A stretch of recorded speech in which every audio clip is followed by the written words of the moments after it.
Beriring malam dengan berubah bersarang di pohon bulu. Seiring salam dengan sembah kami susun jari 10. Assalamualaikum warahmatullahi wabarakatuh. Alhamdulillahirabbil alamin. Alhamdulillahillazi hadana li hadza wa ma kunna linahtadiya laula an hadanallah. Asyhadu an la ilaha illallah wahdahu la syarika lah wa asyhadu anna Muhammadan abduhu wa rasuluh la nabiyya ba'da. Para pemirsa dimanapun saja berada, pada episode kali ini kita akan lanjutkan kajian rutin kita berkenaan dengan fikih perempuan dengan tema mandi wajib. Para remaja putri bersama sahabat kaum muslimah ya dimanapun saja berada, berbicara tentang mandi, semua kita sebenarnya sudah paham bagaimana tata cara mandi. Akan tetapi apakah sudah sesuai tata cara mandi wajib kita, sesuai yang diajarkan oleh Rasulullah SAW? Maka dari itu, izinkan kami menyampaikan kajian-kajian berkenaan dengan fikih perempuan dan khususnya pada episode mandi wajib ini. Para pemirsa dimanapun saja berada, dan terkhususnya kepada remaja putri yang mungkin baru berkenalan dengan fikih perempuan ini, untuk itu kami akan mengajak kita semua untuk senantiasa mengikuti kajian demi kajian dalam fikih perempuan ini. Baiklah, pada yang awalnya kita akan membahas tentang mandi. Mandi wajib itu berbeda dengan mandi-mandi yang lain. Setiap kita pasti mandi. Tapi yang dimaksud dengan mandi di sini adalah mengalirkan air ke seluruh tubuh kita yang diiringi dengan pembacaan niat. Maka Allah berfirman dalam surah Al-Maidah ayat 6. A'udzubillahi minasyaitonirrajim. Bismillahirrahmanirrahim. Wa in kuntum junuban fattahharu. Dan jika kamu junub, maka mandilah. Para pemirsa dimanapun saja berada, inilah sebuah perintah dan tata cara nanti mandi wajib yang diajarkan dalam syariat Islam. Yang pertama, kita harus mengenal dulu apa penyebab kita mandi wajib. Yang pertama adalah disebabkan karena adanya hubungan suami istri atau melakukan sehingga keluarnya air mani. Sebagaimana yang disabdakan oleh Rasulullah SAW, "Izal taqal khitana faqad wajabal ghuslu wa illam yunzil." Rawahul Muslim. Apabila dua yang dikhitan bertemu, maka sesungguhnya telah diwajibkan mandi meskipun tidak keluar mani. Nah, berarti yang pertama penyebab kita mandi apabila kita melakukan hubungan suami istri. Sekalipun mungkin, maaf, tidak keluar mani. Nah, apabila sudah bertemu paha dengan paha, maka dua hitan, maka dia wajib mandi. Ini penyebab yang pertama. Kemudian yang kedua adalah disebabkannya keluar mani.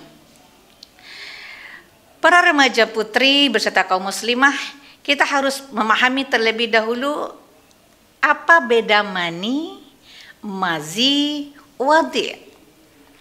Nah, ini diantara kita mungkin banyak yang belum memahami tentang apa itu wadi'.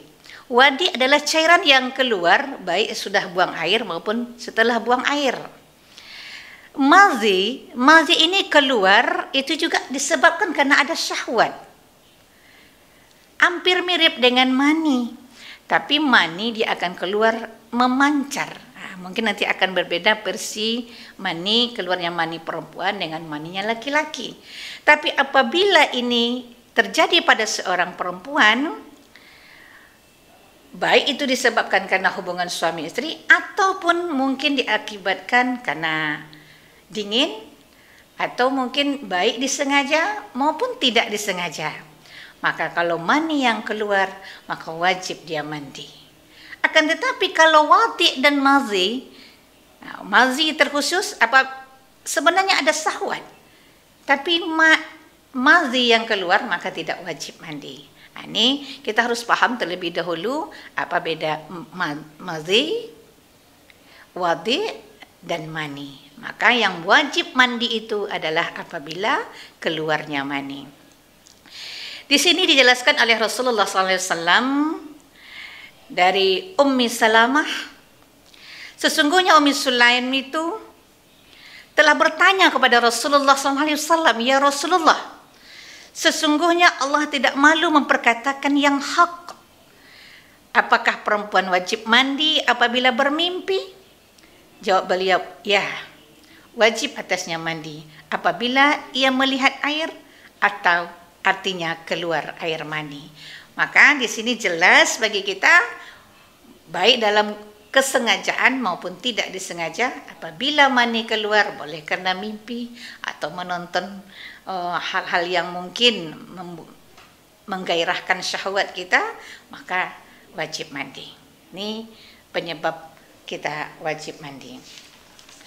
Kemudian yang ketiga, orang yang diwajibkan mandi itu adalah orang yang mati. Orang Islam yang meninggal dunia, maka fardu kifayah atas muslim itu bagi orang yang hidup untuk melakukan atau memandikan para jenazah. Nah, di sini juga dijelaskan siapa yang wajib dimandikan kecuali yang mati syahid. Kalau dia mati dalam keadaan normal atau mungkin biasa, maka setiap orang muslim kewajiban bagi orang yang hidup untuk memandikannya. Karena dalam fardu kifayah kita kenal ada 4 yang kita lakukan terhadap para jenazah. Yang pertama adalah memandikan, mengafani, menyolatkan dan menguburkan. Maka memandikan ini menjadi wajib baginya. Hadirin pemirsa dimanapun saja berada. Kemudian penyebab yang keempat adalah apabila seorang perempuan atau remaja putri selesai haid. Nah, masa haid ya, ini adalah masa berhadas bagi seorang perempuan, keadaan berhadas. Oleh karena itu apabila seorang selesai haid, maka dia wajib untuk melaksanakan mandi wajib. Setelah dia mandi wajib, bagi remaja putri baru bisa sholat, baru bisa puasa, dan beribadah yang lain. Bagi seorang yang sudah berkeluarga, setelah dia mandi, baru dia boleh melakukan campur dengan pasangannya. Nah, disinilah pentingnya mandi wajib bagi orang yang sudah selesai masa haidnya. Ini juga dijelaskan oleh Rasulullah SAW. Qala Rasulullah SAW li Fatimah binti Abi Hubais, iza aqbalatil haidah fada'is salata wa iza adbarat faghtasili wa sholli. Beliau berkata kepada Fatimah binti Abi Hubais, apabila datang haid itu hendaklah engkau tinggalkan salat, dan apabila habis haid itu hendaklah engkau mandi dan salat. Berarti wajib kita melaksanakan mandi, baru kita bisa melakukan ibadah-ibadah yang lainnya.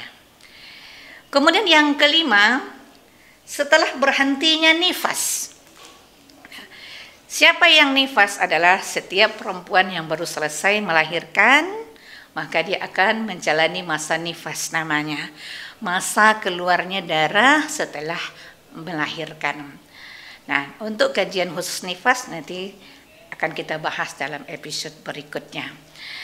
Para hadirin pemirsa yang berbahagia, maka selesai seorang mengalami masa nifas atau masa berhadas nifas, maka dia wajib mandi. Kemudian yang keenam, menyebabkan seseorang mandi itu adalah melahirkan. Baik yang kita lahirkan itu dalam cukup umur atau tidak cukup umur, yang mungkin sering kita sebut dengan keguguran. Ya. Nah, untuk di zaman kemajuan teknologi hari ini, poin yang keenam ini banyak yang tidak memperhatikan. Padahal berkenaan dengan mandi wajib itu, mandi wajib bagi seseorang sudah melahirkan itu, yang mungkin sering disebut dengan mandi wiladah kalau dalam konsep mandi, maka ini sesuatu hal yang harus. Tapi hari ini oleh karena mungkin kita yang melahirkan itu banyak yang sesar, yang mungkin tidak boleh kena air dan segala macamnya, sebenarnya ini bisa digantikan dengan yang lain. Jadi hadirin yang berbahagia, maka mandi setelah melahirkan itu sebenarnya wajib. Para pemirsa yang dimanapun saja berada, maka inilah beberapa hal yang menyebabkan kita wajib mandi. Nah, jadi berbeda mandi wajib dengan mandi sehari-hari kita. Kemudian kita masuk kepada yang kedua. Nah, yang kedua adalah apa yang dimaksud dengan rukun mandi itu. Nah, kalau tadi kemarin kita membahas tentang rukun wudhu, sekarang juga rukun mandi. Hakikat mandi itu adalah mengguyurkan air ke seluruh tubuh kita. Nah, mulai dari ujung tempat rambut kita sampai ke ujung kaki. Nah, ini yang disebut dengan mandi. Kemudian diterangkan dalam sebuah hadis Nabi, kemudian beliau mengguyurkan air pada seluruh badannya. Nah, kondisi mandi itu berarti harus meratakan air ke seluruh tubuh kita. Jadi apabila tubuh ini tidak terbasahkan, berarti ada yang tidak terlaksana dalam rukun mandi kita. Nah, rukun mandi yang pertama itu adalah membaca niat. Nah, ini berkenaan dengan niat. Innama a'malu binniyat wa innama likulli imrin ma nawa. Mengapa di sini ada niat?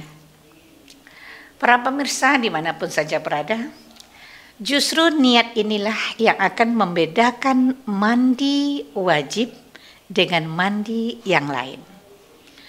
Mungkin setiap kita pernah mandi, pagi mandi, siang mandi, malam mandi.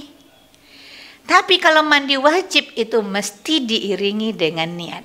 Walaupun niat itu letaknya di dalam hati. Tidak mesti disebutkan kuat-kuat, tidak dibaca, tapi cukup di dalam hati. Tapi mesti ada sertanya, karena mandi kita itu adalah melaksanakan ibadah karena Allah Ta'ala. Hadirin yang kami muliakan. Kemudian rukun yang kedua adalah meratakan air seluruh tubuh kita. Nah, jadi cara meratakan air ketika seseorang mandi wajib, ya, yang mungkin kalau kita mandi mungkin sebahagian badan, tapi kalau mandi wajib itu mesti basah dari kepala sampai ke ujung kaki. Nah, ini dua hal yang dimaksud dalam rukun mandi ini. Jadi yang pertama adalah membaca niat, yang kedua harus mengguyurkan air ke seluruh tubuh kita. Namun untuk agar kita memahami bagaimana tata cara mandi yang diajarkan oleh Rasulullah SAW, ini kita mengambil beberapa hadis yang dikemukakan oleh beberapa para sahabat yang menjelaskan tentang tata cara mandi ini. Hadis yang pertama ini dari Aisyah, istri Nabi SAW, bahwa jika Nabi SAW mandi junub, beliau memulainya dengan mencuci kedua telapak tangan. Kemudian beliau berwudu sebagaimana wudu untuk salat. Lalu beliau memasukkan jari-jarinya ke dalam air, lalu menggosokkannya ke kulit kepala. Kemudian menyiramkan air ke atas kepalanya dengan cidukan kedua telapak tangannya sebanyak 3 kali. Kemudian beliau mengalirkan air ke seluruh kulit tubuhnya. Nah, ini jelas bagi kita Rasulullah memiliki tata cara sendiri dan seharusnya kita mandi wajib itu sesuai dengan tuntunan yang diajarkan oleh Rasulullah. Kemudian hadis yang kedua ini menjelaskan pula bahwa ini dari Ibnu Abbas berkata bahwa Maimunah mengatakan, aku pernah menyediakan air mandi untuk Rasulullah SAW. Lalu beliau menuangkan air pada kedua tangannya dan mencuci keduanya sebanyak 2 kali atau 3 kali. Lalu dengan tangan kanannya beliau menuangkan air pada telapak tangan kirinya. Kemudian beliau mencuci kemaluannya. Setelah itu beliau menggosok tangannya ke tanah. Nah, kemudian beliau berkumur-kumur dan memasukkan air ke dalam hidung. Lalu beliau membasuh muka dan kedua tangannya. Kemudian beliau membasuh kepalanya 3 kali dan mengguyur seluruh badannya. Setelah itu beliau bergeser dari posisi semula lalu mencuci kedua telapak tangannya di tempat yang berbeda. Nah, ini ada 2 hadis yang menjelaskan tata cara Rasulullah SAW mandi wajib. Nah, jadi para hadirin pemirsa dimanapun saja berada, berikut ini akan kita bahas satu persatu apa yang kira-kira kita dahulukan dan kita kemudiankan dalam melaksanakan mandi wajib tersebut. Hadirin pemirsa dan remaja putri dimanapun berada, baiklah kita akan uraikan satu persatu. Nah, kita simpulkan 2 hadis tadi, maka mungkin kita akan jabarkan bahwa yang pertama kita lakukan terlebih dahulu adalah mencuci tangan terlebih dahulu sebanyak 3 kali sebelum tangan tersebut dimasukkan ke dalam bejana atau sebelum mandi. Artinya sesampainya kita di kamar mandi kita mencuci tangan. Ya, seperti kita ingin berwudu kan kita basuh tangan kita terlebih dahulu, kita bersihkan, lalu kita sela-sela jarinya, kita bersihkan. Kira-kira apa tujuannya ini? Berkemungkinan kita tadi ada memegang najis dan segala macamnya, dia mesti dibersihkan terlebih dahulu. Nah, ini perlu kita pahami bahwa ini mungkin hal yang lumrah kita lakukan, tapi ketika kita sesampainya di kamar mandi, inilah hal yang pertama kita lakukan. Karena tangan ini selalu memegang barang-barang mungkin atau benda-benda yang bernajis. Kemudian yang kedua membersihkan kemaluan dan kotoran yang ada di tangan kiri. Maaf, saya di hadapan para pemirsa saya sampaikan dalam kondisi membersihkan kemaluan yang mungkin sering kita sebut dengan istinja atau kalau bahasa kita hari ini atau anak-anak remaja kita adalah cebok. Nah, ini adalah sesuatu hal yang penting.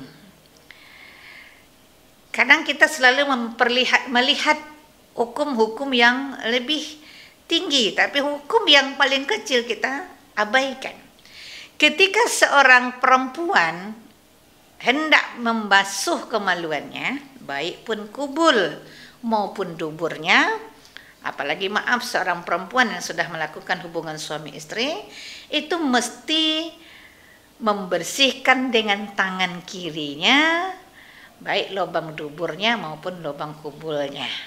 Itu minimal itu 1/4 dari jari tengah itu harus masuk ke liangnya. Tujuannya apa?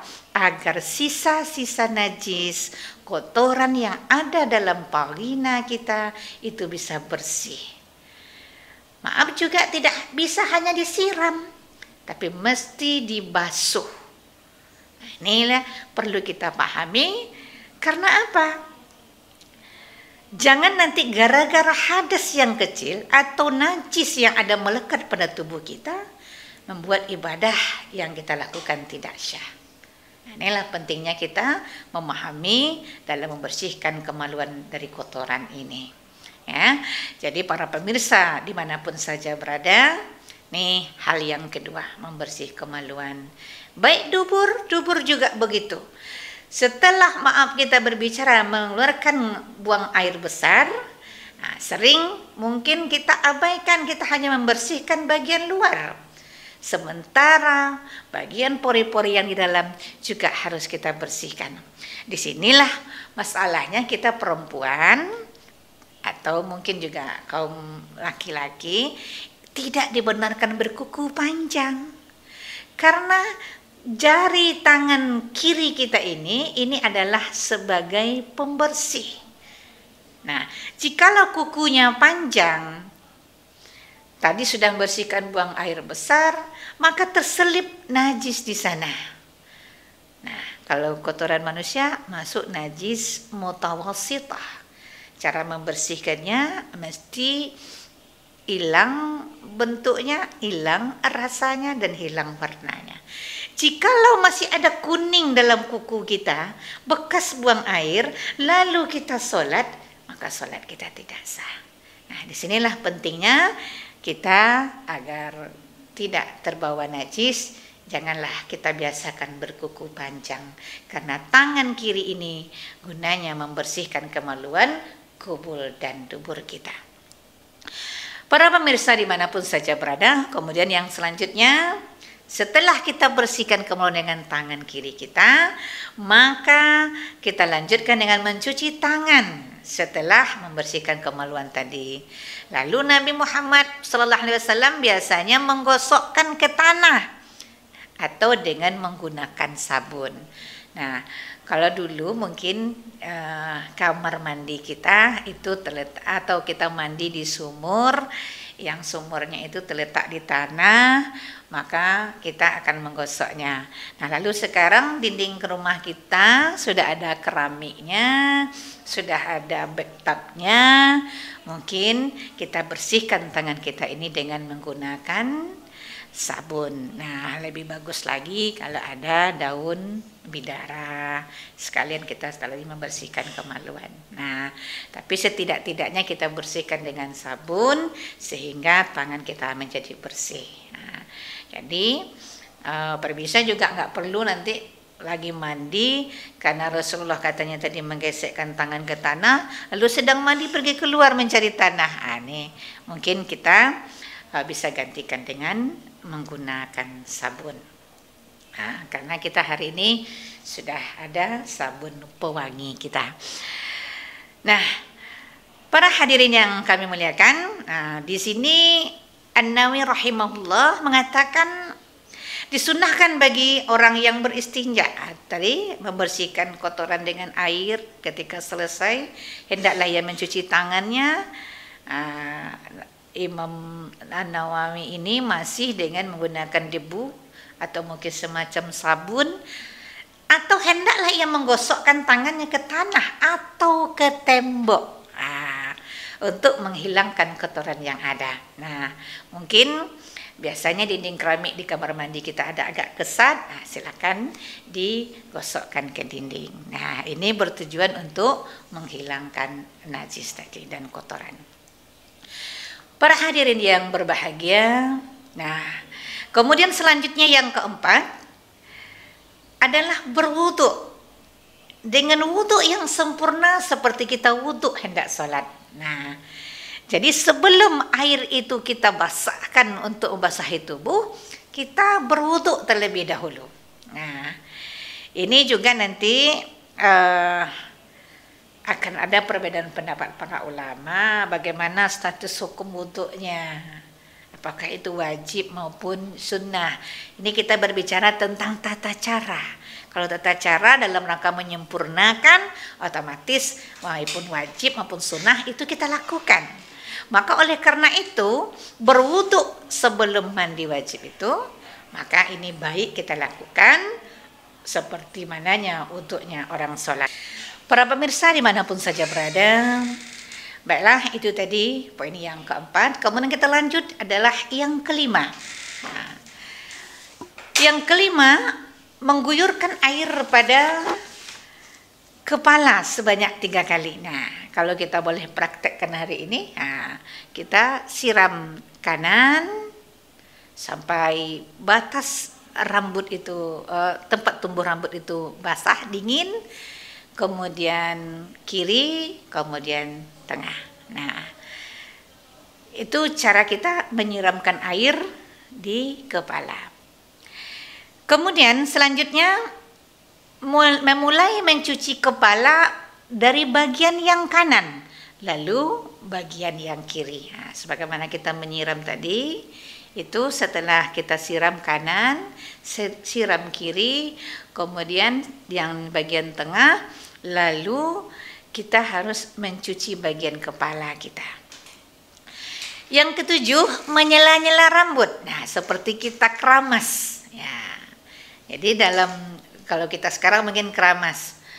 Kami sekarang kan ustazah nggak ada lagi pakai gayung, tapi kami mandinya pakai kran atau pakai shower, ya, pakai shower. Airnya sudah turun sendiri, tidak perlu ditahan. Jadi mungkin kondisi badan kita dahulukan bagian kanan, bagian kiri, kemudian bagian yang di tengah. Kemudian ketika kita mengkeramaskan rambut kita juga kita dahulukan yang kanan, baru yang kiri. Nah, di sini juga dijelaskan oleh Rasulullah SAW. Juga Aisyah mengatakan bahwa jika salah seorang dari kami mengalami junub, maka ia mengambil air dengan kedua tangannya dan disiramkan ke atas kepala, lalu mengambil air dengan tangan dan disiramkan ke bagian tubuh sebelah kanan, lalu kembali mengambil air dengan tangan yang lain dan menyiramkan ke bagian tubuh sebelah kiri. Nah, jikalau seandainya para pemirsa mandi dalam keadaan bentuk shower, mungkin kita arahkan yang bagian yang kanan, kemudian bagian yang kiri. Nah, kalau tadi di hadis dijelaskan mengambil air, ya. Hari ini kita mungkin tak lagi ada yang pakai gayung mandinya, ya, apalagi yang tinggal di kota-kota besar. Para pemirsa dimanapun saja yang berada, selanjutnya yang kedelapan, ya, kita mengguyurkan air pada seluruh tubuh kita, dimulai tetap dari sisi kanan, baru dari sisi kiri. Nah, inilah ada 8 tata cara kita dalam rangka mandi wajib ini. Para pemirsa dimanapun saja berada, setelah kita mengamati dan membahas hadis demi hadis yang dijelaskan oleh Rasulullah SAW tadi, jelaslah oleh kita bahwa ketika mandi itu, ya, mungkin ada yang sunnah, ada yang wajib tadi, ya, seperti membaca niat, mengguyur badan, kemudian baca basmalah itu adalah hukumnya sunnah. Kemudian perlu juga kita cermati dalam adab mandi. Adab mandi ini sebenarnya yang pertama dia untuk kita perempuan mesti memakai kain. Nah, ini perlu karena kita di dalam beribadah itu ada adab. Inilah pemirsa yang perlu kita ketahui di dalam tata cara mandi wajib, bagaimana yang diajarkan oleh Rasulullah Sallallahu Alaihi Wasallam. Semoga kajian yang sangat singkat ini bermakna, bermanfaat bagi kita, terutama kepada remaja putri, kemudian kaum muslimah, dan para perempuan dimanapun saja berada. Para pemirsa dimanapun saja berada, inilah barangkali yang dapat saya sampaikan pada kesempatan kali ini. Mudah-mudahan sekali lagi ini bermanfaat, terutama bagi saya sendiri, selaku seorang perempuan, seorang ibu, bagaimana kita mendidik anak-anak perempuan kita agar mengetahui tentang sunnah-sunnah Rasulullah, terutama dalam kewajiban mereka mandi wajib, terutama setelah mereka haid. Kadang-kala di antara kita mungkin tidak sempat memberikan pendidikan kepada anak remaja putri kita, maka suguhkanlah video ini sebagai bahan ajar, mudah-mudahan anak kita bisa belajar dari yang baik ini. Hadirin permisa dimanapun saja berada, terima kasih atas segala perhatiannya. Lebih kurang saya mohon maaf. Airul minkum, asal sembilu darilah bulu. Bila dianyam jadi tampian, kembali saya menyusun jadi 10, hilaf dan salah mohon dimaafkan. Billahi taufiq wal hidayah. Wassalamualaikum warahmatullahi wabarakatuh.